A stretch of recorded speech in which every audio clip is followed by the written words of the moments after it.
everyone. We are back for another episode of the Neurodivergent Convergence podcast. I'm Nikki, and that's Amanda. Say hi, Amanda. Hi, Amanda. And we have a special guest today. This is Dr. Angela. Wow, we're mush mouth already. It's already happening. Dr. Angela Lauria, welcome to the show. How are you? I am fantastic. Look, I can follow instructions just like Amanda. You asked a question, I answer. It's great. We're doing good so far. Mm-hmm. Perfect. We love it. So we got connected through River. Yeah. She sent us a message and said, if you want to have a guest on your show, I think Dr. Angela would be perfect. And I said, heck yeah, let's do it. So here we are. I want to sort of make this episode about you. I want you to tell us about what you do, sort of how you fell into the career path you're in now, about your autism diagnosis, whether you're self-diagnosed or formally. Like, we just kind of want to hear about you. So my favorite topic. This is fantastic. Yeah, right? Right. It appeals to my narcissistic nature. Yes, exactly. So, just take it away. What do you want the people to know about you? Well, first, I want to shout out River, who connected us, because River is our content manager over at the Autistic Culture podcast, which I produce and co-host, and could not do without River. She makes me want to burst into "You Are the Wind Beneath My Wings." Aww, I love that. Podcasts, like, I don't know, man, they are a lot of work. If you are listening, this is harder than it sounds. Enjoy the show. Podcasts are one of my special interests. I listened to over 4,000 hours last year, which basically means if I'm awake, I'm listening to a podcast or recording one. And I listen on 2x speed. So 4,000 hours is actually 2,000 hours of my time. But still, yeah. Also, I read while listening to podcasts. So tell me you're neurodivergent without telling me you're neurodivergent. Yeah. I read a separate book. Like, I'll listen to a podcast while reading a completely, it's a lot going on here. But we launched the Autistic Culture podcast about a year and a half now, I think, almost. And it has been so amazing connecting with the autistic community. When I was first diagnosed, and you guys are probably too young to remember this, it's still up there though. When I was first diagnosed, the first thing I did was read everything on Wrong Planet. Do you guys remember Wrong Planet? No. It was almost pre-internet. So I was diagnosed 11 years ago. And it was like a forum. They were called forums. It was like I remember Facebook groups and And just even the name Wrong Planet, I was like, oh my God, I've been saying I'm on the wrong planet all these years. So it was like awesome then, but then somehow, I don't know, within months after getting my diagnosis, I just started trying to fix myself. I was like, well, now that I know what it is, maybe I'll stop eating wheat. Or maybe I'll get acupuncture, or I literally tried every cure for autism there possibly was. And it turns out you can't cure a neurotype. It took me 10 years, and then massive suicidal burnout, total disaster. I lost my voice completely for almost 2 years. Wow. And then I sort of reconnected 10 years later. So, I was diagnosed in 2011, and the community now is so empowered and empowering and joyful. And I feel and it's just where we were then, but Wrong Planet was about bitching about how hard everything is. And it is, but there's just so much more depth to the community now. And it's been such a different way of approaching my diagnosis through that cultural social model, instead of through the something's broken and I need to find the miracle cure. Maybe a fast will cure it. Yeah. I think TikTok helps a lot with that, which I know a lot of people are against, well, just because it's on TikTok doesn't mean I have these symptoms that TikTok says I have, that must mean I have it. I know like people, I know there's kind of a little pushback of there's too much, like there's overdiagnosis. And so, but I still think like, not necessarily like TikTok, but it kind of like that sort of thing, like the internet kind of like helped me realize, is this maybe what I have? Is this maybe what's wrong with me, that my brain no work right? And so it does all these things.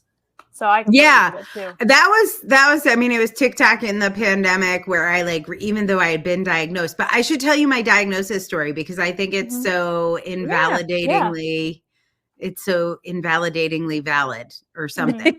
So I love it. Okay. So I read this book, which I think I recommend still. It definitely changed my life. It's David Finch's The Journal of Best Practices. He's the co-host of Uniquely Human with Barry Prezant. Anyway, read this book. I had heard him on an early podcast. It wasn't a podcast. It was a radio show called This American Life. And he mentioned taking this online quiz for what was then called Asperger's, but for autism. So I took the quiz and, you know, passed with flying colors. And then my partner, Mila, I was like, sure, everyone's a little bit autistic because like those questions were obvious. Like I knew the answers. They were very clear. I aced it. Yes. I did. Yeah. I aced it. And who wouldn't? Like Mila's smart. So I had Mila take it. I think I had gotten like a 96 or something and she got a 5. It's like, oh no. And then I like went through each question. I'm like, wait, on this one, like this, you don't think about that. Wait, you don't do that. And she's like, none of this makes any sense. What are you talking about? So I was sort of self-diagnosed. And then, but that felt like a Cosmo quiz. Like I wasn't going to do anything with it. I didn't feel like I had any like support needs. It wasn't solving or addressing anything. I just took a fun quiz and me and my partner scored very differently. And I was like, well, that's probably why she gets mad at me a lot. And then I got fired at work, which when I got fired, they had replaced me with a guy and I found out he was making like $100,000 more than me. Jeez. What? And so I was like super mad. So I went to a lawyer and I wanted to like sue them, like some sort of labor law, wrongful termination, something. And I thought it was sexism. Yeah. So anyway, the lawyer asked me a bunch of questions. One of the questions, which I didn't even notice, was like, do you have autism? And I like answered it because I had kind of self-diagnosed, but never really. I'm like, yeah, I don't know. I probably have Asperger's. I always make Aspie jokes with my partner. Like, yeah, probably. And then he's like, okay, I don't think you have a sexism case. I think you have an ADA case, but you don't have a formal diagnosis. So I need you to go. This is the psychiatrist I recommend. I need you to go to this psychiatrist and get me a formal diagnosis, bring it back here, and we'll sue these motherfuckers. So he's like, okay, I'm gonna go. I go to the psychiatrist. Now, this is probably some sort of kickback scheme. I don't know, because why was that one of the questions the lawyer asked? Why did he recommend this person? But like, I wasn't educated. Anyway, I go in there. He asked me like 6 questions. He does not do what a DSM diagnosis would probably call for, and then writes me a letter. So I have a letter from a psychiatrist that says I'm formally diagnosed. I'm certified crazy. Isn't that great? Right. And here's the thing is I hear so many people who want that piece of paper I have. Like they don't think their self-diagnosis or a peer review counts. And I'm like, does that thing count? Is that a thing? Like, nobody knows what they're fucking doing. Right. Nobody knows what they're doing. So you're going to go to somebody who knows less about autism than you, who's watched 1/10 of the content, read 1/10 of the books as you. They're going to ask you a whole bunch of dumb questions. And then they're going to ask your mom a bunch of dumb questions that don't take any regard for your gender, for your race, for your age. They're just going to ask, like, was she into lining up trains? And then your mom's going to say, no, she wasn't into trains. And they're going to be like, I know. Plus she made eye contact with me when she walked in here. Mm-hmm. I mean, I'm sure I made eye contact with that guy. And she's a girl. Yeah. And I heard she dated. Like, she can't be autistic. Like, she had a relationship. So it's all stupid and no one knows you better than you. And when I look at the difference between the day me and Mila took the quiz, when I was like, oh, like, I know this is who I am. This makes perfect sense now, to the day some dude handed me a piece of paper so some other dude could get rich off of like my problems in life, getting fired from every job I've ever had. So yeah, I don't know. I am a big fan of self-diagnosis. And Amanda, I actually don't think there is an overdiagnosis problem. I think that neurodivergent people are about 20% of the population, and we are still underdiagnosed. Right. I agree. Especially like women, because it's always like growing up, and I don't know like how much you've heard like in our episodes, but like I had a cousin who at the time was ADD, and he was diagnosed ADD, autistic, but it was more like Asperger's at the time, like you said. And so, but it was more like he got it was easier for him to go get diagnosed. I think meant more because he was a guy. And so that was just, well, he can't sit still, so it's ADHD. Well, she sits quietly. She gets her work done on time. So she can't be neurodivergent. Yeah. We have no issues with her. She doesn't speak up. She doesn't do anything. So she's fine. It's fine. We don't need to talk about her crippling anxiety or her rejection sensitivity dysphoria or whatever. It's no worries. It's a phase. It's just a phase. She's just an easy crier. She just cries easily. It's no big deal. Yeah. So I'm curious, because you said that you take, like, I don't know what test you took, but I've taken like online ones, and I know they're not official. They even say this is not an official diagnosis test, and it's like Psychology Today, stuff like that.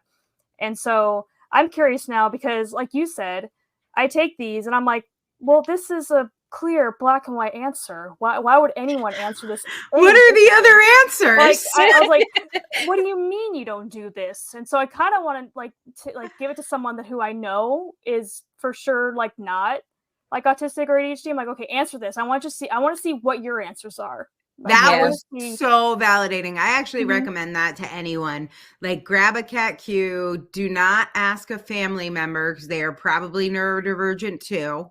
Yeah. So ask someone who gets along with everyone and never has problems fitting in. Have them take it. Whoever that person. Scott. Call Scott, everyone. Yeah. My gosh. But yeah. And just be like, you will be amazed. It's funny, like, I work with authors. So my special interest from the time I was super little is writing books. I wrote my first book when I was 7. Here it is. I'm holding it. I love that. The video. Oh my goodness. Wait, and I have to tell you the name. Here is the name of my book that I wrote as a 7-year-old. Lifelong Chances. I love that. What 7-year-old like, what is happening? Did you have to get that from like your mom or something, or do you always keep that around? Oh no, yeah, this has always been with me. This is my first book. I love that so much. So I help people write books, and so a lot of the people who I help will listen to the Autistic Culture podcast. And one of my authors, he's like, I really think I'm autistic. Like, I've listened to your show. I really think that's me. And so I was like, well, let's just do like a RADS or a cat Q or something. I'm like, just come sit it. So he's like in my living room. I gave him the quit. Yeah. He's like, I don't know what any of this is, but he's like, I scored in the lowest percentile. I'm like, yeah, kind of had a feeling. Yeah. Yeah. So it's so fun to see that. It's like what we often hang out with other autistics. Yeah. We tend to like find each other. Like, if you look around and everybody in your friend groups like you're probably all neurodivergent in some way. Like, theater kids were looking at you. Yeah, for real. Like, I just feel like I've come to find the people that I actually am able to stay friends with are also neurospicy in some way, right? Like, they have some kind of spicy brain because we get each other. You know what I mean? So it's double empathy problem. Yeah, that's how it's supposed to work. Yes, for sure. Yeah, I feel like we sort of tend to migrate together in groups. So well, it's like the whole birds of a feather thing. Like, yeah, like we've joked before, like I was in band, and so Nikki kind of just like brought herself into our group. She's like, I'm not in band, but I get along with all you band people. So it's kind of like, I recognize that I get along with your personalities, so I'm just going to hang out with you. Yep. I never fit anywhere in school ever. I never had a group. I just sort of attached to people. So. You know, you see like those memes of like a dog that's like in a group of sheep, and it's like day 379. I have now fully acclimated, and they think I'm one of them. Yes. Totally. Yeah, because by the time I graduated, everyone thought I was in band, and I was like, "No, I'm not. I just hang out here. It's fine. I just am. I'm like the honorary room band is always a mascot. good place. Yeah. Yeah. Mm-hmm. So this is the other thing I want to say, which is even the word diagnosis, I have recently started taking issue with because we look at on the Autistic Culture podcast, we look at autism as a culture. So like deaf culture or like Italian American culture. So I happen to be Italian American, and wherever I go, all around the world, I will meet other Italians, even if they're not Italian Americans. Like I have friends that are Italian Argentinians. And there are things that are very obviously Italian culture. And there's a thing Italian people say to each other, particularly Italian American people, because Italians from Italy probably think this is dumb. But when we spot each other, we will say, "Are you Paisan?" Which is the Italian word for family. We'll be like, Paisan? And this has happened to me all over the world, right? And the most common thing, because so many Italians went to New York, which is like where my family landed, Ellis Island, and so many Jews went there, that there is a ton of crossover between aspects of New York Jewish culture and New York Italian American culture. So every once in a while, I will meet a Jewish person and I'll look at them and I'll be like, Paisan? And they'll look at me and be like, oh, no, I'm Jewish. And then we'll laugh and we'll say, oh, same thing. Same thing. Right? Yeah. Like it's like ADHD and autistic. We'll laugh and say same thing. So we know how to spot each other. It doesn't mean we're 100% right. Sometimes I diagnose Jewish people as being Italian. Yeah. But it's not a diagnosis. I am identifying these are things that are familiar within my culture. Yeah. And so I know there's like a big thing about how you're not supposed to like diagnose other people, like celebrities or dead people or something like that. But I'm like, I'm not diagnosing. What I am doing is I am identifying autistic traits, just like I can identify Italian American traits. That person might not be Italian American, but if they're eating a cannoli or they make really good cannolis, I can be like, hey, in Italian American culture, we love a cannoli. So I've got an episode coming up, which I am terrified about. I'm going to like break the news to you guys, but I'm doing an episode which is called Taylor Swift is Autistic. And you got to go there. Right? And this does not mean I think she's autistic. I have no fucking clue. But what I do know is there are a lot of traits of autistic thinking and of our neurotype in her fan base, in the Easter eggs in her music, in the fact she's pigeon-toed, in the way she holds a pen in a very neurodivergent way. There are a lot of aspects of her culture, of her style that fit our culture. And that's my mission, is to get people to be able to say, oh, autistic? Like, I love that culture. They're the people who brought us the Apple computer and the iPhone. Like, oh, they're the people who brought us Star Wars. Oh, autistic people? That's who brought us the Muppets and Sesame Street. Fucking love autistic people. Yeah.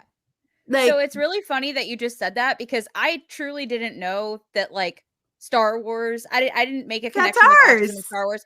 When we launched our show, we launched on May 4th on purpose, because we're both Star Wars nerds. May the 4th be with you. And yes, may the 4th be with you. And like our like podcast like teaser trailer was the scrolling letters. Like that's we made so like a whole teaser trailer. perfect. Yeah, so like it was really fun. Like when we were teasing that we were launching the show, we made a whole teaser trailer with the Star Wars theme, the everything. Like I paid to have someone make that with the Star Wars music on it on purpose. So like, yeah, so I didn't even know that like I didn't make that connection until just now, but that's really cool. So we didn't even know we were doing it, Amanda, but Star Wars is also got the tism. So it's like this is our culture. Thank you. It's like this is our thing. This is our thing. And that doesn't mean other people, like people have been eating cannolis that are not Italian for at least hundreds, if not thousands of years, and for good reason. It's a delightful aspect of it. Might I interest you in a pizza? Like there are many delightful things about Italian culture. We could dance the tarantella, like you could sing some Frank Sinatra. We have a lot to offer. I don't recommend the whole Christopher Columbus thing. That's a dark part. Yeah. He's from Genoa. It's fine. But we have Elon Musk. Elon Musk, Christopher Columbus, like not every, like there's highs and lows of every culture, right? For sure. But I want people to be able to see it that way. Now, does that mean autistic people don't have medical needs? No. Also, non-autistic people have medical needs because we're human. Right. And so please identify any and all of your medical needs and get help. And while you're getting help, please be treated like a human. All humans, I would like to get good medical help where they're treated like a human. But that doesn't have to do with our neurotype. When I go to the doctor, I mean, maybe the fact I'm Italian makes me more likely to have some disease that Italians are predisposed to. I don't know what that is, but I could see that being the case. Yeah. Mm-hmm. But like, other than that, they don't treat me like I'm not human. Yeah. Or like ask my mom's opinion because I'm Italian American. And that's, I think, the problem with the word diagnosis, puts it into this medical category, which gets us treated like we have mental illness, which maybe we do. Like some people have that. Like there's a lot of, but there are many people with mental illness that are not neurodivergent. So what would be like a word that you would prefer? Like, have you thought about that? Like you just said identify. Identify. Identify. Yeah. Okay. Yeah, I'm trying to switch that. I still say diagnose, or I'll say self-diagnosis, but I'm trying to say self-identification is my goal. And I love a peer review. I love a little peer review action. I think that's it's like, yeah, we have a panel of the top autistic people that you just have to go through in order. Right? It'll be the quickest appointment you've ever had. They're gonna look at you, ask you one question, your answer will determine whether or not you are autistic. Off word 2, they will be able to tell you. Like, are you autistic? It'll be the best appointment you've ever had. It'll be so fast. We are so efficient on that stuff. It'll be on time. There'll be a PowerPoint presentation. That is right. And if you show up with a binder of data and some spreadsheets, then you don't even need the 2 words. Right. You don't even need to talk to them. You just show up in a certain way and you are diagnosed. You're done. I love that. Which is funny because, like, I even told Nikki before you joined us, I said, I'm kind of nervous. I never interviewed anybody before. She's like, well, I think it's more of a talking thing. I'm like, well, about that, I have an entire page of, like, questions. I came prepared. Yeah. So I was like, I was like, I'm not good at improv. You do scripting, wrong culture. Yep. Yeah. So I'm more of like a fly by the seat of my pants kind of person. In most aspects. And I think that probably has a lot to do with my very strong PDA. So like very strong PDA profile. I'm learning the more that I learn about this. I am 100% demand avoidant person. This explains the whole band thing. You're like, I will not join a group. No, I won't. I won't do it. I will hang out with you, but I'm not committing to that. I can't. No. So yeah, I am very much fly by the seat of my pants. And she's like, if you don't give me 24 to 48 hours to prepare for this, I am not doing it. And I'm like, okay. So, but it works for us though. Like I get that that's what she needs. And she knows that I'm most likely not going to be prepared. So she prepares for me sometimes. Look at the beauty of diversity, right? Like that is what neurodiversity is about. It's not just about neurodivergence. But when we celebrate autism, we are also celebrating a diversity of, we need all types of brains to survive this life that we find ourselves occupying. Yeah. And it just shows that, like, even us, like, two best friends, like, we've been friends for, oh gosh, like 20 years. I think, 20 years next year we'll be friends. And so even like us who have known each other for that long, and both like autistic, both ADHD, but we're so different in how it presents that it's kind of insane that it's like we have a Venn diagram, but the middle is a very small sliver of the very small. Of what's not different about us. Right. So it's just even people who have known each other like your entire life, how we could both have the same thing. It's just how much different, like you said, the neurodiversity how weird is it that we have to talk about that? Because if you met two neurotypical or two allistic best friends, they would never have to point out like, oh, we're both neurotypical, but we don't have much else in common. Like, she goes fast, I go slow. She says up, I say down, but we're both neurotypical. Can you believe it? Like, yes, I fucking can, because we're all humans. Yeah, exactly. It's a fucking course. It's not because your brain and my brain are not the same, no matter what. Shocker. It's not like the Myers-Briggs test, which like, okay, there's only 16 personalities, and so we're gonna like. I like taking that test because I like taking random tests. Shut up. And so, but it's also like you can't really categorize people into like 16 different boxes. Right. So same thing with like neurotypical versus neurodivergent, that sort of thing. Yeah, just human. And when you know you're neurodivergent, you have a different set of tools to be like, oh, that's why this is easy. That's why I don't want to get off my computer. Oh, that's why I need to set an alarm to go to the bathroom. Like, this all makes sense. But that's not to say neurotypical people don't have needs. They're just different ones. God knows I don't know what they are because I don't understand those people very well. I don't either. But I'm sure they have needs. They must. Like I remember when I found out that not everyone has a constant internal monologue. Like their brain, like some people's brains are quiet. And I was like, what the hell? Like, what is quiet brain? I don't know her. Like she does not exist for me. And then the first time I ever experienced quiet brain was when I started taking medication for my ADHD. And I was like, oh, this is what these people experience. I drove in the car with no music on in silence, and my brain was actually silent. And I was like, what the actual hell is this? This is what people's whole lives are. Like I realized I hadn't had a thought in like a minute. And I was like, what is this? What black magic is this? Did you like it? It was very weird to me. But sometimes, yes, I think because of the PDA profile that I have, I don't even want my brain to ask me things. Like I just want my body to be quiet sometimes. Yeah. And it's all the time. So I feel like I need the silence and the quiet. And so I am the most overwhelmed and the worst human possible when I am unmedicated. Like I have to be. Like I've tested the theory. I'm like, okay, I lived all this life without this. So let's just see. Like I just want to experiment. So I went off for like 2 weeks and I was like, I will never do that again. I will never do that again. Really? Like because is it impossible to stay regulated? Like you just can't stay emotionally regulated with all that. Yeah, I need it. Yeah, absolutely. Like I found I absolutely need it to be emotionally regulated. And I understand, like, I do not pill push. I do not like advocate for that kind of stuff because everyone's body's going to respond to those medications differently. And I fully understand that.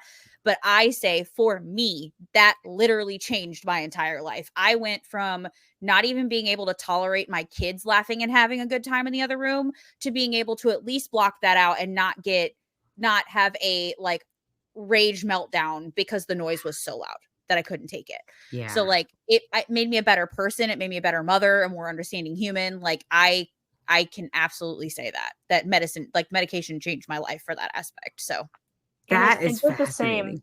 It did the same for me because I remember I started like really going into trying to get like at least the ADHD diagnosis, but I I remember my other best friend, Scott, we had gotten to like this argument where it ended up to where he had to come to my house. We had to talk it out. I remember crying, like, and of course my autistic ass, I had just so I can get all my points across, I had a Post-it note of all the things I wanted to go into, because otherwise I would forget, and then I would think about it after he left, and then I would get angry because then I would message it, and tone doesn't go well over messaging. So like, no, I got it as throughout the day that I knew he was coming over, I was like, okay, I want to talk about this. I got to bring this up. Okay. But then, so he even brought up the fact of, well, have you thought about like doing something about it? Cause I told him like how I feel like I'm all over the place. I can't, like, I just have these outbursts. Like I have meltdown. Like I have like not necessarily anxiety attacks, but where I just kind of completely shut down. And he goes, well, what is your, and he's like a very cut to the chase, like, okay, just here's a solution.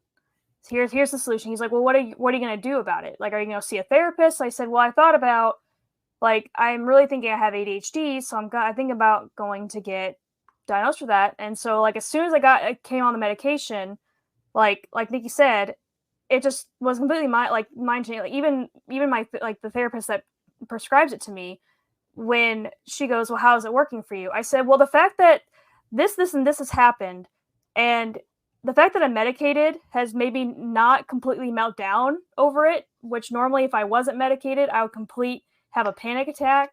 Like, that really helped me basically just chill the fuck out. Like, if I didn't have this medication, then I would have had a complete meltdown. So I know it works, at least in that aspect. Mm-hmm. Yeah. Fascinating. Yeah. Yeah. And I know you've mentioned the podcast. I want to touch, I've listened to 3 episodes now. I'm trying to get like, I start at the beginning when I started the show, and then I'll get like most way through, and then I'll go from the bottom back up. I like sandwich it together. But I was listening to the Meat Body one on the way home, and on the way to work today, and I just love your guys' dynamic. I feel like you have a great dynamic on the show. I feel like it's kind of similar to like mine and Amanda's, where like it feels like you guys have known each other for a while and you just kind of get each other. So I kind of want you to talk about like, how did you start the show? I know you're an author, and I want you to talk about your books, but because podcasts are also my special interest. So like, good. We'll have to do a little info dump. I just started a new one today. It's amazing. Okay. Yeah. So we'll have to info dump on that. It's so good. For sure. So yeah, can you tell me how you started your show and like what was where did it come from? So I listen to all types of podcasts, but I do listen to a lot of autism podcasts. So I was listening to Two Sides of the Spectrum, which is Meg Farrell's show. It's really, really good. It's actually for speech language pathologists. And funny story, I didn't know what SLP meant. I'd never heard that phrase, and she kept using it. So then she had a course, and it was called Autism Affirming Goal Setting.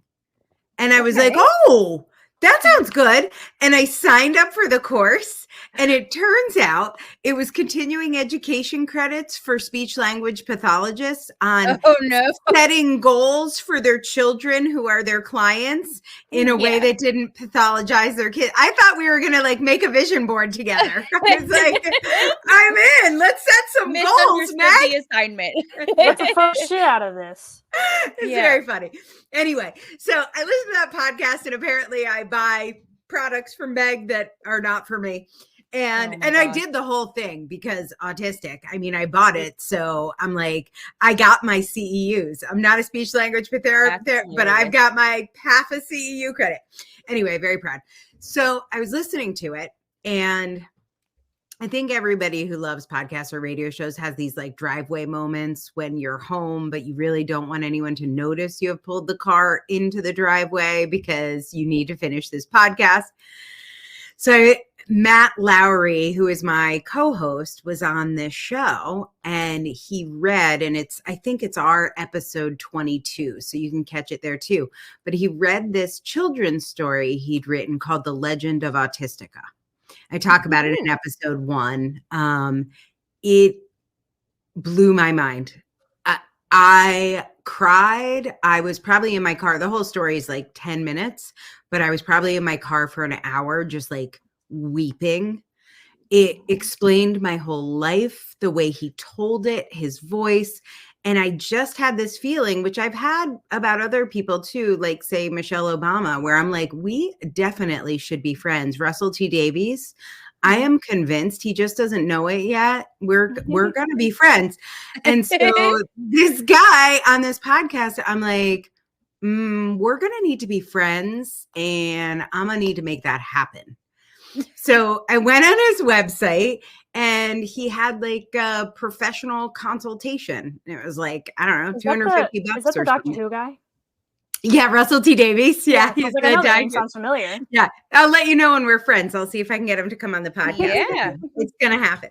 Anyway, so I signed up. I like paid $200 to do a consultation with him, and I asked him a couple questions about my clients, because I work with a lot of neurodivergent clients writing books, which is what I do. I ghostwrite and I help people write their own books, and I have publishing services. And so I asked him some questions. And then at the end, I was like, hey, I have this idea. And I threw out the idea of the podcast to him, which I had the original idea was like a series of 6 episodes. Okay. And so I was like, maybe I can get this guy to do one of these 6 episodes, and I'll find like 6 different hosts, and we'll each do an aspect of autistic culture. That was the original idea. Anyway, I pitched him, and he was like, I'm all in. And he just sort of assumed it was an ongoing weekly show. And I was like, I hate everyone, and everyone hates me, and I never work well with anyone. I have like a likability factor of 13, like it's so, but I was like, all right, let's do this, let's see how it goes. But I'm like, he's probably going to be flaky and drive me nuts, or I'm going to be too like anal and drive him nuts. But okay, I'm ready for another disaster. Like, bring it on, universe. Yeah, let's do it. And it has been a year and a half of like sheer ease, joy, and bliss. We have so much fun. Everything about it is easy. We have read each other's minds from day one. I based our show on a podcast called Maintenance Phase, which if you haven't listened, I listened to that one. I love Maintenance Phase. So Matt is Aubrey, and I'm Michael Hobbs. I get that. So I get that. Everything is based on that show. So I like sat down, and Matt's ADHD. And so I sat down with Matt, and I'm like, okay, Maintenance Phase. These are the episodes. Here's what Michael Hobbs is doing. Here's what Aubrey's doing. You're Aubrey. I'm Michael. Do this, do that. Wrote the script out. He did not listen to any of that shit. He was like, yeah, I got you, boo. Let's go. Ready to record? So he's me. Yeah. So he's the you, and I'm the Amanda. I love that. It is so great because he makes me just chill a little bit, because I need to have all the rules, and I like maybe overthink it obsessively. Like there's so many like layers and spreadsheets, and if this happens, that happens, and flow charts. And but here's the thing. We record twice a month. He has never not been on time. He has never not been prepared. He's never rescheduled. He's like, his episodes are different than mine, and he's PDA, and I fucking love it. Like, it's like I love what he's taught me about being in relationship with someone who's PDA, because he never says, he's never against me. He's just for himself. Yeah. And I love that. Like, I'm telling him, listen to Maintenance Phase. He does not like podcasts. That is not his special interest. Either. She doesn't listen to him. No, he doesn't have hours for that. He has hours for his special interest. He doesn't have hours for my special interest. Right. Why would he? I don't have hours for his special interest. Phase. I've asked her to listen to it, and she has not. So. Right. Well, what's funny is the only podcasts I've ever listened to are ones like I just happen to be in her car with, like when we're driving around. Like if I go visit her, she comes visit me, and so it's more of like when it comes to audio stuff, like I can't do audiobooks because I tend to like space out and like get into my own headspace and everything. So it's kind of like I can't focus on something like that. And so like I can go and listen to like hours and hours of music and not remember a single song that played. And so it's more like I will have it as like background noise, almost like white noise. But it's like I don't want to listen. And unlike her, like my drive to work is like 5 minutes long. So if I listen to 5 minutes of a podcast each time, I would forget what they talked about in the previous 5 minutes. Yeah. So it's more like, and I'm more of a visual person, so I've always liked having like YouTube videos on in the background and everything. I like shiny, pretty colors, and so I like having that sort of thing on. Matt watches every movie and remembers everything. If you put a movie on, I am asleep in 30 seconds. It is like putting a baby in a car. I am out. I love that. I'm like totally like as an aphantasia when you can't visualize anything, and like I'm all words, no pictures. So we'll be watching a movie and all I could think is I just want to put a podcast on. Would it be weird to put on headphones and a podcast while this movie's on? You just do the one little I've done it. Girl, I have done that. Totally. Yeah. So I don't know. Like we haven't met in person yet. We're going to meet next week for the first time. We're going to record a live podcast. And, you know, he's got the experience as a psychologist and diagnosing people and actually inventing autistic centered therapy, which is awesome.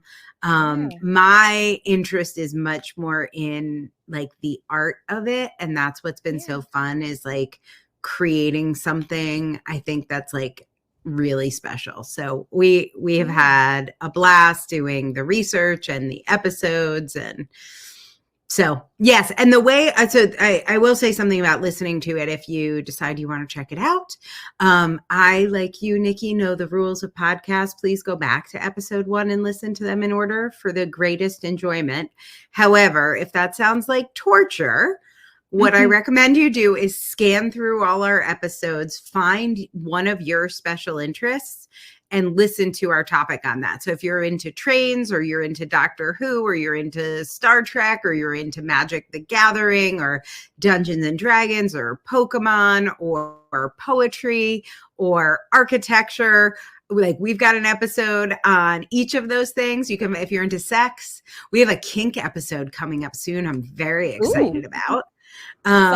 So just find your special interest, whatever it is. And then just listen to that episode and you'll see what we do with it. We kind of break it down into the cultural aspects of it, but then we also tell our own stories of being autistic and how that affects us. So our own stories are sort of woven in there. Yeah, I love that because I feel like you said, oh, sorry, Amanda, I talk over her a lot on accident. One quick comment and then I'm going to let you say what you guys say.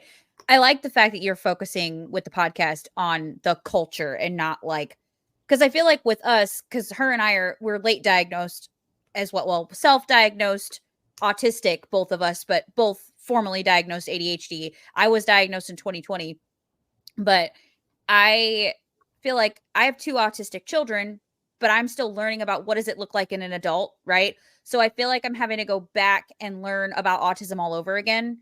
Even though I've done it as a parent, I have to do it as a person now instead of like, what does it mean to parent these children who are different, you know?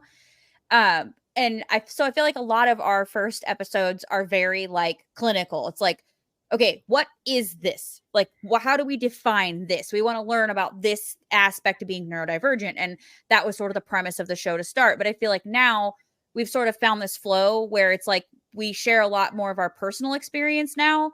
And I do feel like that is what's missing in this autistic culture space is the culture of being autistic. Like, what does it mean to be autistic? Not what does it clinically mean to be autistic, but what does it look like out in the world to be like an autistic person?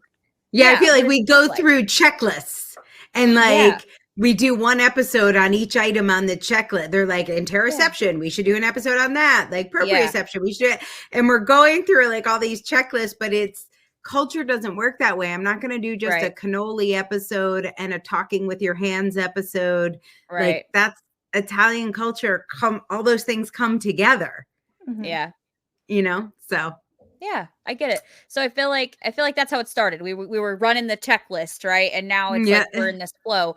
So I really do think that's a big part of what's missing is hearing autistic people's stories. Like, let's talk about it. What does my life actually look like? But I'm going to shut up now and let Amanda talk because I do that a lot on accident.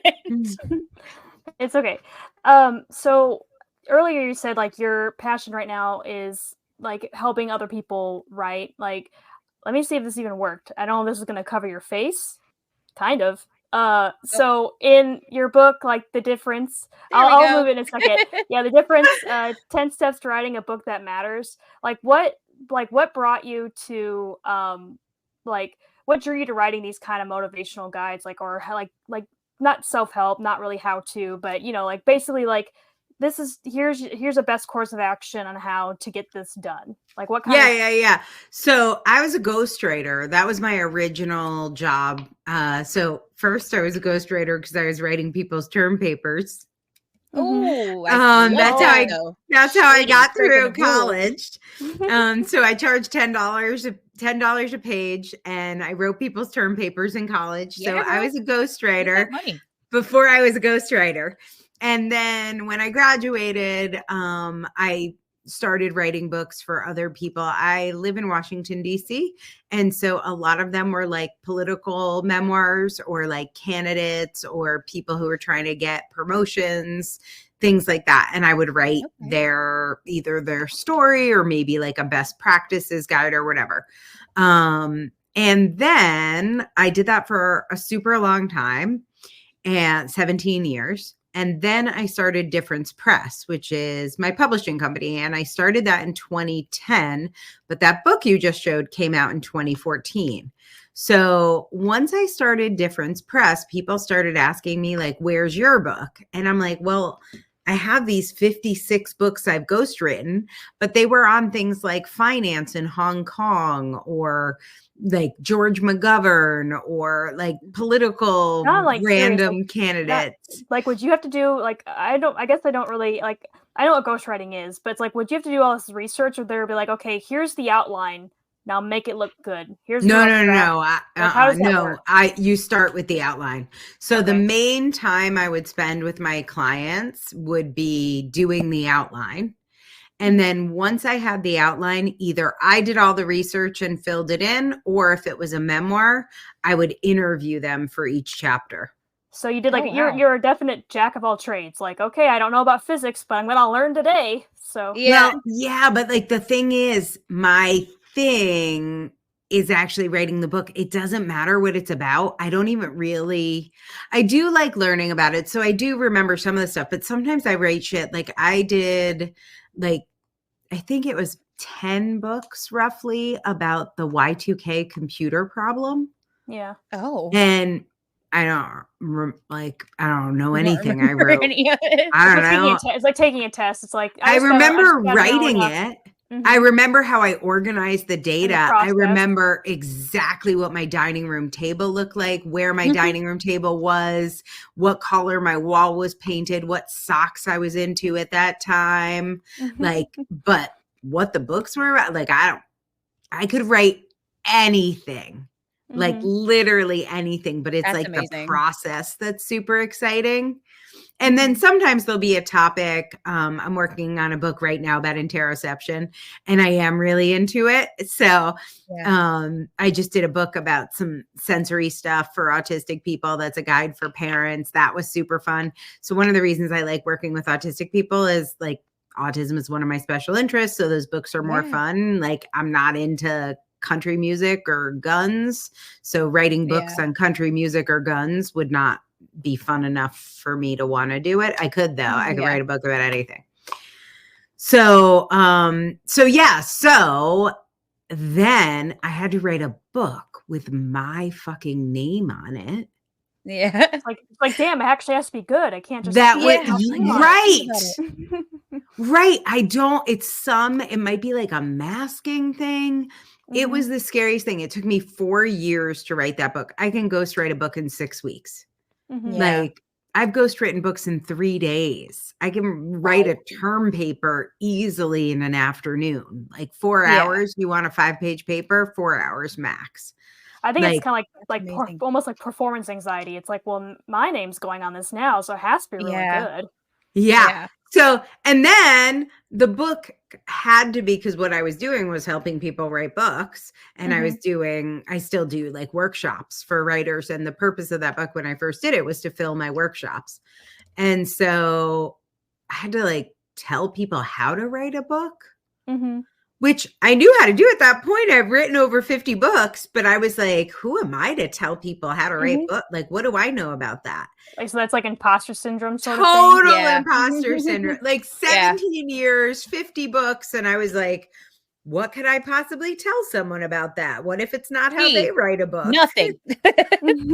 Nothing. Not a thing after 17 years. But see, that would be me, because I can't like, it all sounds great up here. And then when I go to say it, it's like, bleh, right? So like, I know everything I need to know. And if you didn't ask me and put me on the spot, I could info dump my life out to you, right? About this topic. But then as soon as you asked me, it's like, brain no worky. I don't know, you know? So that would be my problem. Not like it has to be perfect now. It's just like, I can't explain it to you. Sorry. That's how I am at my job. If I come across a problem, I can like immediately solve it, or at least with a little bit of research solve the problem. But if someone else comes to me with that same problem, I completely doubt all my knowledge, all my experience, all everything. I'm just like, well, I'm just not really sure what we should do. Let me think about that. And so whereas, like I said, if I just came across this problem, it would just be solved immediately.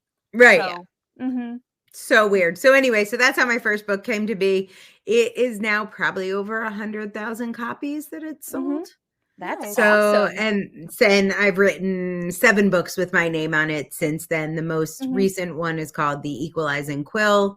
And that is, that's one's right there. And it's about a topic near and dear to y'all's heart, which is AI for neurodivergent people. So, I saw that. When I was looking up to see, I'm like, are these available near? Because I used to work at Barnes and Noble. I'm like, are these available in my store? And they weren't, but that was the one I saw that was available in the store next to it. I'm like, oh, that might be interesting to check out. Yay!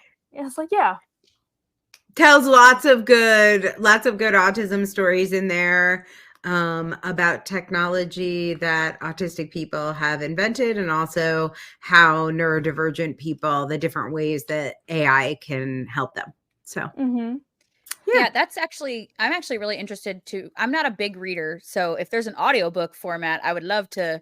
That will be coming out soon. We've almost finished it, so I'll keep you posted. Yes, it will be on Audible. Hopefully this month, might be next month. This month seems to makes me happy, because I have a really difficult time. I have a hard time reading. So like, it's not that I don't want to, it's just like difficult for me to retain when I'm reading. You ever seen those bionic fonts have you seen that? Aren't they amazing? It makes it so much easier. Why? I don't know, but I can read and retain so much easier when it's like that. I'm like, can everyone please write like this? Why can't we? Yeah.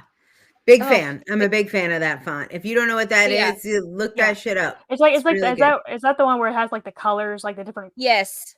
Like it's heavier. And I've heard the bottom of each of the letters is thicker than the top. And it helps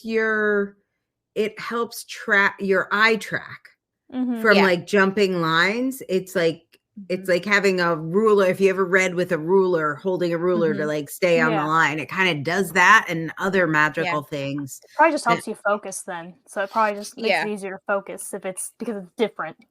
Yeah, it's total game changer. Like for me, it's like I just wish every ebook reader, every PDF would just come like, can you just default to dark mode? I don't want to be light mode anymore. Like my eyes hurt. Okay, I've been wearing glasses since I was 5. I don't want to do this anymore. But yeah, I did want to ask too. So you said you have a publishing company, Difference Press. I see it under your name there. That's the name, right? Not doing that wrong. Okay, good. Difference Press. So what sort of books do you publish apart from? Is it mostly like memoirs? Is it Or do you publish like all sorts of things? All nonfiction. So Okay. no novels, no kids books, no poetry, no cookbooks. Okay. But we do how-to books, business books, parenting books, relationship books, legal, lots of memoirs. If you're watching the video, every book you see behind me is published by our company. So, Oh, I love that. yeah, so that's kind of fun. And we've had, I think our youngest author was 9 and our oldest was like 89. Oh, wow. Oh, I love that. So huge range. Some people write it to grow their business. For some people, it's been a lifelong goal. Some companies will hire me to help them with either lead gen or maybe it's customer service, things like that, that'll make the client experience better.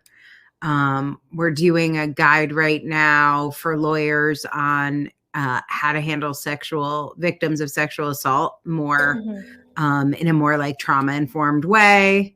That's a fun one. Yeah, we got a bunch of good ones going right now. So pretty exciting. Lots of books in the HR, recruiting, DEI, stuff like that. So yeah. Okay, perfect. Well, that is awesome. I love that. Amanda, you have more questions I can see on our document. I will ask all of them because she's talked about just in organically already. But I did have one thing. I'd watched one of your videos on your website. The power of unmasking was what the title was on your website. Like your YouTube channel, the author incubator. Do you still post to that? I think one of them was like the last 3 years, I think. I know. I somehow fell off that because we post our videos on the Autistic Culture podcast channel. Mm-hmm. So I've been slacking. So I've been so into kind of our podcast and building a new audience that I haven't been doing. I used to have a podcast on book writing too, and I used to make a lot of videos, but so like lazy. This particular video kind of like really resonated with me, because like it talked about how like your weight at the time like affected how you wanted to be perceived by others. So like I used to be about 300 pounds, was at my heaviest, and so like the way you spoke about what you did to control your narrative so others wouldn't view you as like the fat girl. Like I often dressed slumpy, and like I tried to hide the fact that I was very insecure about my weight, like using sarcasm and dry humor. Was there like a particular moment that caused your shift in perspective in terms of just being yourself and pulling off the mask, or was it more of a gradual process? I think I tried it so many different ways. And I think that's like, we use this word unmasking, particularly since Dr. Devin Price's book, Unmasking Autism, comes out. And it sounds like it's a thing. Like, here are the instructions. What it means is, and I don't even really know what it means. Basically, just take a makeup remover wipe, and that's all you got to do. Right. Yeah. How hard could that be? Because they're like, okay, so this is slightly different than weight, although there's probably some connections to it. But I am someone who's always been like an open book. And so I talked a lot, and many autistic people do, about trauma and physical abuse that I had to deal with as connected to my autism. And in my case, see, I'm like masking right now because, well, I'll explain why, and then we'll just hope I don't have consequences. So I talked about that very openly. And my ex-husband was neurotypical, and people generally describe him as serene. And my autism drove him batshit crazy, like double empathy problem. He hated being around. Like we did not get along. And eventually he got so mad that he punched me. He like slammed me into a wall. He punched me. Like, it was bad. And I blamed myself 100%. Because I know how annoying I am. And like, everyone agrees he's nice and I'm an asshole. So like, I'm just and at this point I was not diagnosed. So so add that, right? And so I definitely thought I deserved it. And then I did a whole lot of therapy, and then I wrote about that, and I did a lot of fundraising for domestic violence and talked about it very publicly. But what I didn't realize is 2-year-olds grow up and have opinions and maybe don't like their mom talking about the fact that their dad hit them. Right. So my son is now 18 and he does not believe his father ever hit me. He has lots of evidence that I'm an asshole because he's seen my meltdowns, and he has lots of evidence that his dad is serene. And so he thinks I made all of that up for attention and I'm manipulative. And so I don't normally talk about this, but for many, many, many years, I talked about it. I was on big stages giving speeches and doing fundraising. And then like that ended up showing up in court when my husband was trying to get custody. And so I don't know that it was so great that I was so unmasked. Like maybe not my best fucking decision. And so I was very open in talking about it. And in some ways it was very healing, but in other ways I lost custody of my kid because of it. Right. Yeah. So, and for other people that could be a job or something like that. So I mean, it's like layers. Unlike you, Amanda, I was the opposite. I failed at masking in school. I did not. I was not the quiet girl. Anything you read about women with autism, I was not that. I don't know why anyone's surprised I'm autistic. It's the weirdest thing because nonstop, I was in the principal's office. Teachers were calling me out in the hallway. My teachers would just set up my classroom in the hallway. They like on the first day, they would just set my desk up in the hallway. Like I was terrible at masking. I was never quiet. I never got along with anyone. It was there were always behavior issues. And so then when I got my diagnosis, I started trying to fix things. And one of the ways that I tried to fix myself was through cognitive behavioral therapy or CBT. And I'm a really good student, so I was really good at it. And my opinion of CBT is that it's teaching masking. And no one had taught me masking before. And now I had the rules. And I got an A on that test, except it sent me into complete and total burnout and social and suicidal ideation. Right. But no one had ever taught me how to mask before. I didn't get that. So now I'm like, oh, now I could get an A in this. It's like factory. It's like factory going back to factory settings. It's like, Yeah. So then it's like, okay, I had burnout and I came out the other side and I am unmasked now, but I'm also in some ways more masked because now I'm much more careful about what I do talk about and don't talk about. It's a situational thing, probably. Right. And anyway, all this comes down to that shit is so confusing. It is not black and white. My brain does not know how to handle gray. And so a brownie was a fantastic solution. So I completely ate to, I don't know. It wasn't just emotional eating. It was shut up eating. It was like the voices in your head that you're talking about, Nikki. Like if I was eating, it was at least a few minutes where those voices would shut up. Yeah. Where it was like, everyone hates me. No, it's not me. It's them. Let me make a list of how they're wrong. Maybe I'll make a spreadsheet. No, I'll do a PowerPoint. I'm going to tell someone injustice. I have to stop. No, but it's me. I'm a terrible person. I should beat myself up. Maybe I should cut. Cutting will help. Oh, look, I feel better right now. Oh, nope. Now it just hurts. Oh, fuck. That hurts. I shouldn't have done that. Is that going to get infected? It's going to get infected. Let me have a brownie. Well, and that makes a lot of sense too, because that like the sweet things and the salty things, those not only are they stimming, like you're stimming with those sensations, but also it triggers your dopamine receptor. Like it hits your dopamine receptor. Sugar hits it just like caffeine does, just like whatever. Like soda for me has been an issue for many reasons, but like one of them is I need the bubbles to calm down at the end of the day. Like I need the bubbles. I need I will look at my husband and just, I just need my bubbles. Right. And like the caffeine is here nor there because I could drink 6 cups of coffee and go to sleep. But like I need the damn bubbles, right? I That's need to the stimmy. sensory It's all experience of a stimmy. soda, Yeah. right? Yeah, I am incredibly stimmy just in ways that like are like almost like I have nails for a reason, because I have to do this with my fingers all the time. This whole time I've had my hands down here doing this with my fingers. I have to stim. I can't sit still. I've been playing with my cord this We're whole all time. stimming, everybody. Yep. I've been making knots in my cord this whole time. Or you'll notice me doing one of these in the chair. Yep. Like, Yeah, I can't got sit this. still. I can't. Yeah, like I can't sit still. So like, oh, shit. And now I just lost my train of thought. Boom, gone. See, it's like I was on something and now it just bubbles, soda. Yeah. Yes. Eating. Dopamine. There we go. We walked it back. Yep.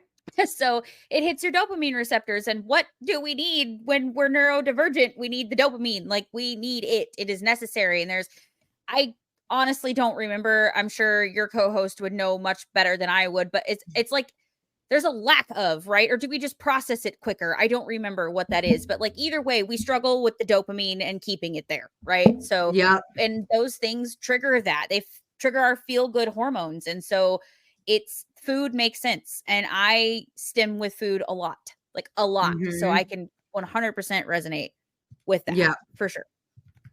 Yeah. All of that to say I get it. Yeah. I can't give a short answer to anything. Mm-hmm. But yeah, I feel like with masking, I think we've talked about this before on the show. I almost feel like it's a necessary evil sometimes. Like if you want to get through a day, like I work a full-time job in a semi-retail environment. Like I can't go into work and tell the coworker that pissed me off to fuck off. I'll do it myself, because they're in my head. I want to say you're a fucking idiot. Like, cause I can't say that out loud. Right? I went to the motor vehicle department today. I guess I could have unmasked. It's just like, what would the point be? So instead of thinking about masking or unmasking, even though I do think about that, but that's not the primary thing for me. The primary thing is, how do I stay emotionally regulated as much of the time as possible? Yes. Mm-hmm. And that's difficult. And so like I've set up my day with a lot more breaks. I schedule like time where people can't get on my calendar. Like I do a lot of things. Like, so for instance, today I knew I had to go to the DMV. So I scheduled 3 hours after. If I felt like working, I could work. But if I felt like laying on the couch, that counts as work to me, because if I'm not regulated, I end up melting down and like losing clients, pissing people off, having team members quit. Like, so, or like, I just don't do a very good job and it's heading towards burnout. So I just don't play with it anymore. And to me, that's more important than masking around. Now, if I'm masking, that's going to use up resources. Yeah. So I have to plan for that. Yeah, exactly. But it's not good or bad. It's more just like energy regulation. Yeah. Emotional regulation and energy conservation. So I'm like, if I'm going to do this, then that means this. Yeah. Because I think even like neurotypical people tend to even go through that. Like, I don't think it's necessarily just a neurodiverse thing. Because like I've heard the phrase like, oh, sorry, my mask slipped a little bit. But in a sense of like, oh, sorry, I yelled at you when I shouldn't have. And it's not necessarily like that person is just like undiagnosed autistic. It's more like my emotions got the better of me because I'm a fucking human.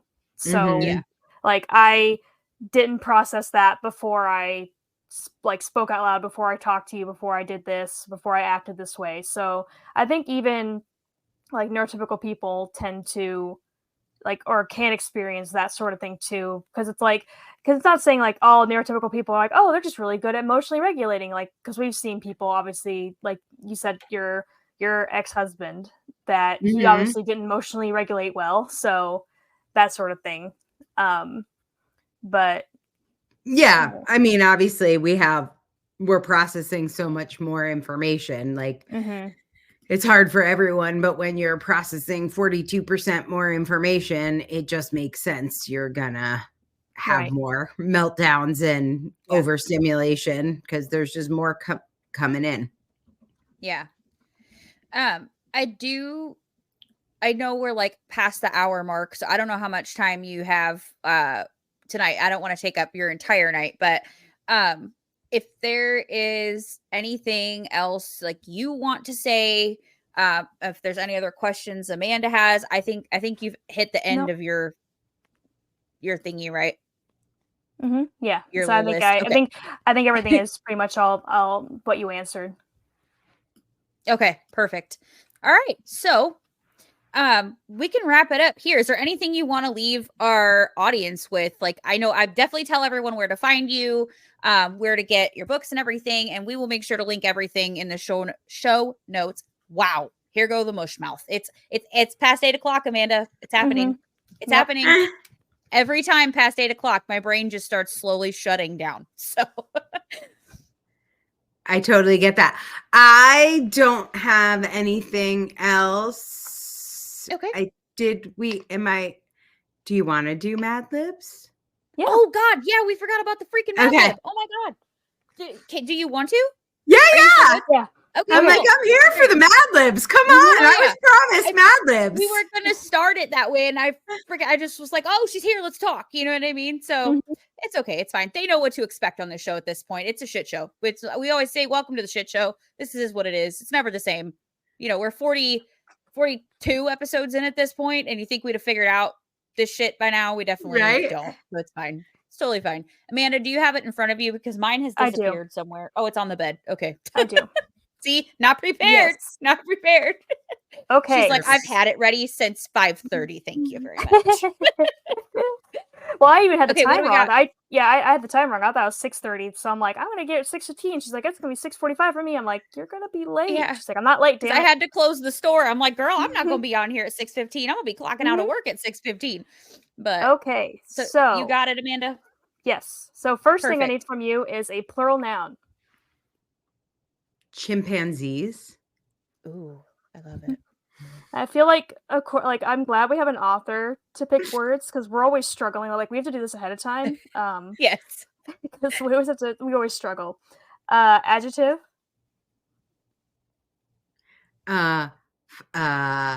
Feisty. Love that. It can be as inappropriate as you'd like it to be, by the way. Like we get real inappropriate. Verb ending in ing. Grifting. Ooh. See, that's normally like where I that would word. I would normally put fucking. That's like our Yeah. She's like, I know a word that ends in ing. Yeah. Yep. Plural noun. I mean, I'm feeling jade eggs. Jade eggs. Okay. Noun. Crystals. Oh, wait, that was it. Crystal. Crystal. Mm-hmm. I made it plural accidentally. Man, I do that too all the time. You're really feeding into Nikki's vibe now with the jade eggs and the crystal. You've got nailed it. Nailed it. Plural noun. Plushies. Oh, I love it. Adjective.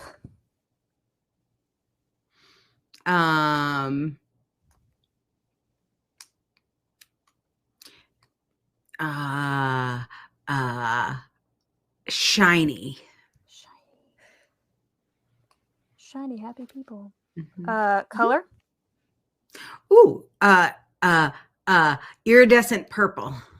Ooh, I love that. See, she does like I do, where I can't just say like one thing. I have to make it bigger than the space provides. What's funny is that we can't think of adjectives, but we always add adjectives to the nouns. Like, I don't understand what's wrong with this. Always. I'm like, why couldn't I have said iridescent instead of shiny? Right. Part of the body. Oh, armpit. Of course. Verb.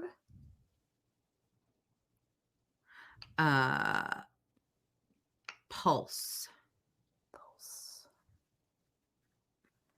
Adverb. Carefully.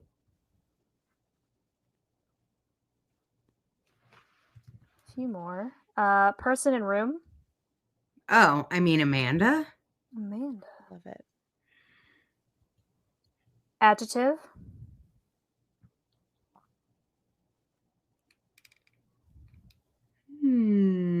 Smelly.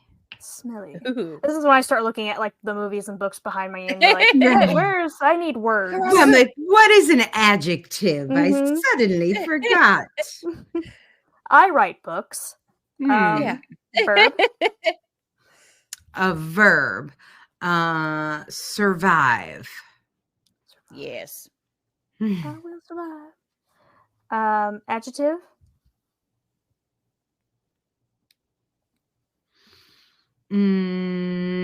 Filthy. I feel like this is going to be a really good one. I think it's the first time I've ever seen this. Vehicle.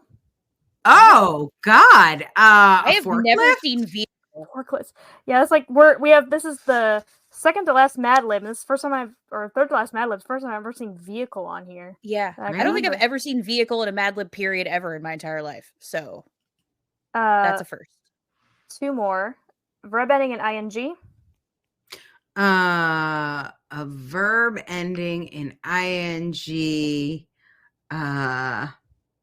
I'm not going to do fucking. I'm going to do licking. Licking, Ooh, my friends. Okay. Mixing it up. There we go. I love it. And noun.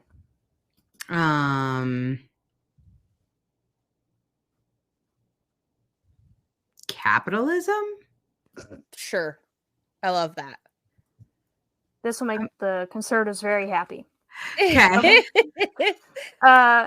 So this one's still in the Pokemon Mad Lib. The title is Stay Away from Team Skull. Who are these nasty chimpanzees bothering everyone else around them? Team Skull, of course. They may seem cool or feisty at first, but they're not. Seen grifting around the Alola Islands on motorcycles, this gang of jade eggs is always looking for a crystal. They bully trainers into plushies and then take away their favorite Pokemon. It's shiny to spot them. Each member wears a black and iridescent purple t-shirt. That sounds lovely, actually. And I like those. And a bandana over his or her armpit. Members of Team Skull only pulse when they know they're going to carefully win. That's why Ash, Amanda, and their smelly friends need to survive together. So if you're filthy, you'll stay away from anyone riding a forklift and licking a black and white outfit. Beware of teen capitalism. Correct. Correct. And this love was my treatise against Goop and Gwyneth Paltrow. Yes. So I think it all works. I love it. Oh my God. Well, thank you so much for being on the show and for playing along with our little Mad Lib. We are just a big bunch of nostalgic dorks over here. So we love anything nostalgia and fun and funny and fuckery. That's kind of I gotta go train some Pokemon now, you guys. I just feel like I gotta make it to the yellow gymnasium. Running out of time. Gotta catch them all. I know. Gotta catch them all. So thank you for being on. We really appreciate time out of your day to hang out with us here on the show. I definitely want to connect with you again sometime. Maybe we can have a little chat about something else, maybe a special interest. And I think we've lost. Can anyone still hear me? Yes. Lord Jesus, please. Yeah. I hope so. We think we've lost internet connection, which is not great. Yeah. Nope, you're good. It was just for a minute. Oh, yeah, I'd love to jam out on special interest for sure. It's been so much fun hanging out with you guys, and can't wait to be back, and I can't wait to hear the show. And what's the best way for people to if they want to reach you? If people want to find me, they should go to autisticculturepodcast.com. For PDAers in the house, when you get there, it is a Substack site. It will tell you must log in and give me your email address. That is a lie. Right underneath that box, it says skip this step. I don't like following rules. Click that button. I don't really need your email address. I just like using the Substack platform because it makes our podcast really easy to distribute. So we do have a love letter to our PDA friends there. I am not forcing you into giving me your email address, but head over to autisticculturepodcast.com, listen to one of our episodes, maybe even contribute a guest article to our blog. We'd love to hear your autistic culture story. Great. Sounds good. All right. Thank you so much. Thanks, you guys. Ciao. Bye. Hello, everyone. It's Future Us. And we're coming at you with the fuckery portion of this episode. We did not do the fuckery portion with Angela because, we just don't want to completely scare all of our guests away. Just trying to get my face not so whatever is happening here. That's a little better, I suppose. So let's hit him with the fuckery, Aminder. First, let us discuss your anonymity in the Google Doc. Are you ready for this? Yes. In our AI story document, you are an anonymous blobfish. Accurate. And then okay, so you were idle, and then when you came back in, you were a chinchilla. Oh. And now you're a leopard, which we've done before. So I'm going to let you choose chinchilla or leopard since you were one, but when I looked before we started. I mean, I used to have 2 dagoos, which are related to chinchillas, so I will choose the chinchilla. Sorry, blobfish, but you ain't for me. Okay, so Amanda is an anonymous chinchilla today. Okay. So am I reading this one since you read last time? Yeah, I guess I read last time. I read last time because you did the Mad Lib last That's time. right. Okay, so I will read this one. And then unless you want me to read it, because otherwise it's either because I thought of the words for another time. So I don't know if you want to just read them twice in a row. Yeah, I can just read them twice in a row. That's fine. Okay. I'm down. I'm down with that. Okay, here comes the fuckery. Ready? So previously on the Chronicles of Jeremy. Do we need it? Jeremy and friends. Hold on. Do you do the intro? Fuck. I suppose we do. I'm almost trying to start without the Jeremy intro. Okay, here's the Jeremy. Are y'all ready for the Jeremy? Here's the Jeremy.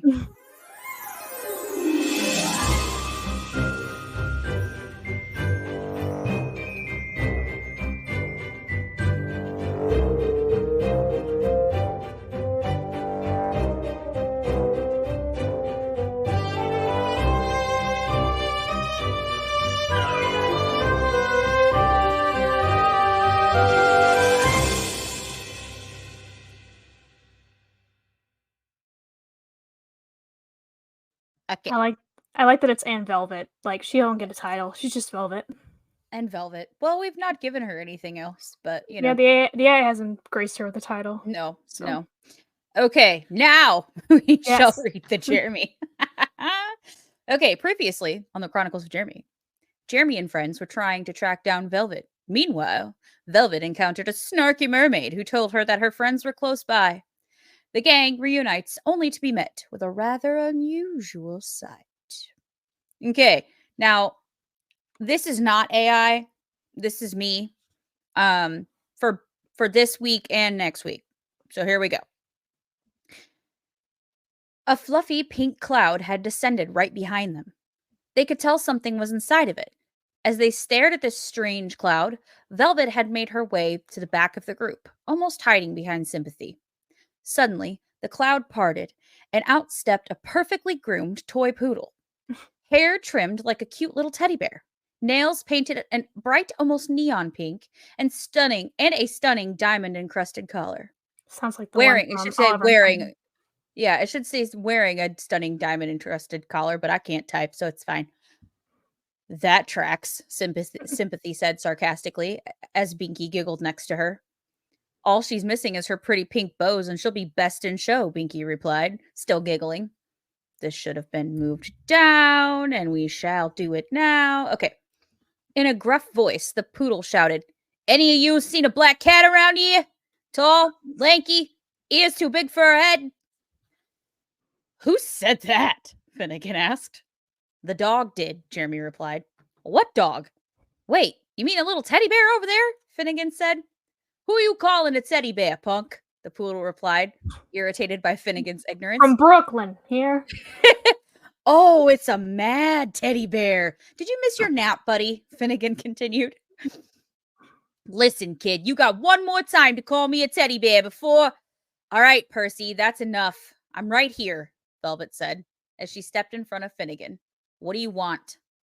How cute. You found some friends. Too bad you'll have to say bye now. You're officially off this assignment, Percy replied.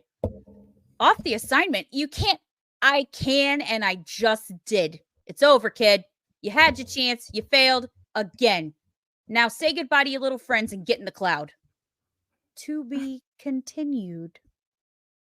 It's a short one. Mm-hmm. It's a short one. Okay. We're moving on in the storyline. Velvet. Will she stay? Will she go? Does she stay or should she go? Should I stay or should I go down? If you sticking, squeak, squeaking. If you stuck around this long, type should I stay or should I go now on the comment for this week. We've yet added a new character, Percy the Poodle. Don't know if he'll stick around, but he's more of an ancillary character. Which reminds me of, like I said, the lady Georgette from, I looked her up, Georgette from Oliver and Company. Mm-hmm. And then there's Percy the pug from Pocahontas. That was a lot of P's. But okay. You're right. This was a collaboration. Jordan thought of the name Percy because it's a poodle, and he thought that would be good. Nicholas wanted Jamal. I was like, no. It doesn't quite work with the story. So there was Jamal, there was Jimmy, there was Johnny. Like and I was J like, no. So yeah, this is what we have. God damn it, why am I yawning already? Fucking hell. Now I gotta do the damn yawn counter. So dumb. Okay, there it is. Anyway, that's all I have for you on the fuckery portion of this. Amanda, anything you'd like to add before we hit the socials and the outro? No, I think that's it. Okay, well, we're off to just go speak to each other again. Like we didn't just do this. Or let's behind the curtain for a second. We'll see. We'll be in the same outfit. Mm-hmm. Yeah, same outfit. Next week, you'll see us because we're doing this in real time in like 2 minutes. Okay.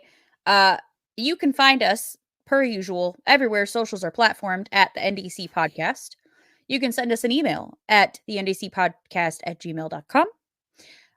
All things are linked in the show notes, per usual. Everywhere you can find Dr. Lauria, I will make sure we link in the show notes as well. So if you'd like to go check her out or anything she does, we will have that all there for you. So if you guys loved this episode, let us know. You can do that by commenting on the episode, by sending us an email, whatever you want to do. Oh God, let me just burp at you. It's fine. It just came flying out of me. It's whatever. Yeah, I think that's it. That's all I got.